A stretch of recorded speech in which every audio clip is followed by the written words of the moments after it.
What if you believed that you could change the world?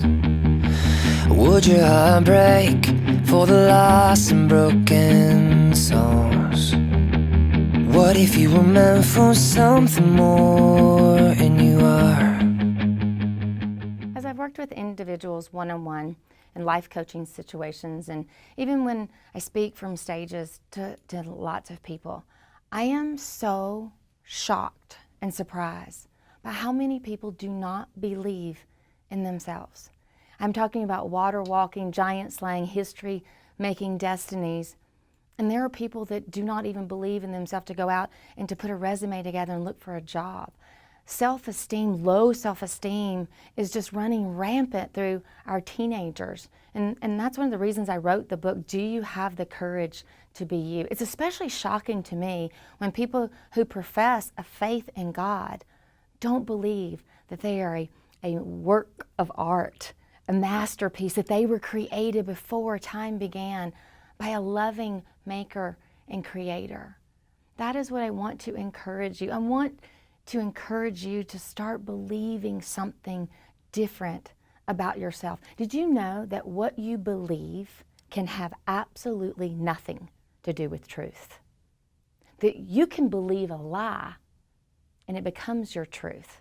We all focus on our behaviors. We have behaviors, unwanted behaviors. We want to stop smoking. We want to lose weight. We want to stop laying around watching TV and start exercising. We always think about behaviors that we want to change.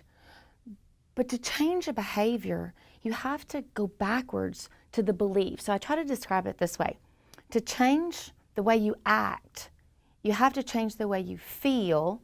Now some of you right there going, no, wait a minute, I can't help how I feel. Now just bear with me for a minute. To change the way you act, you have to change the way you feel. Then you have to change the way you think.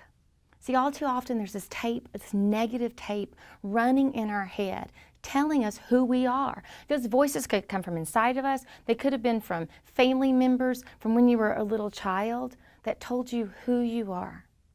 See, I had an experience happen when I was little. I went in a principal's office and she ridiculed my dreams, and I felt the feeling of embarrassment and humiliation.